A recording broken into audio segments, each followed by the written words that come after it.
এই যে গাড়িটা দেখতেছেন, গাড়িটা আমি বিক্রি করে দিছি। আমি নিজে কর্ম করে খাইতাম এই রিক্সাটা, তো বিক্রি করে দিছি। আর এটা কি ফেক বিক্রি করছি না রিয়েল বিক্রি করছি, ভাইয়ের দোকান সহ লোকেশন দিয়ে দিছি।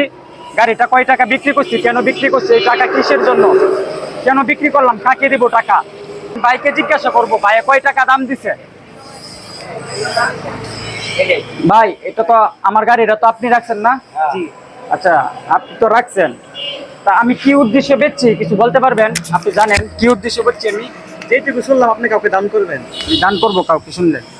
আপনার কি মনে হয় আমি কি দান করব? আমার অবস্থা দেখে কি মনে হয়? ইনশাল্লাহ করতেও পারেন, অবশ্যই করবেন। আচ্ছা, আপনার সাথে কি এর আগে আমার পরিচয় ছিল কখনো? না। পরিচয় ছিল না। আপনারা চাইলে ভাইয়ের লোকেশন, দোকানের সরাসরি লোকেশন দিয়ে দিছি, সবকিছু ব্যানারে দেখা আছে, চাইলে ভাইয়ের সাথে যোগাযোগ করতে পারেন। আমি কি গাড়িটা রিয়েল বিক্রি করছি নাকি বাইরে আগে সাজায় নিছি? আমি 50,000 টাকা কোথায় নিব? আমি 50,000 টাকা যদি দিতে পারি, আপনারা আরো 50,000 টাকা দিবেন। 1 লক্ষ টাকা আমি চাই কি কিশোরগঞ্জ আজকে দিয়ে আসবো, আজকে রাত্রে। এরকম ভালোবাসার মানুষ আমি দেখতে চাই, ঠিক আছে?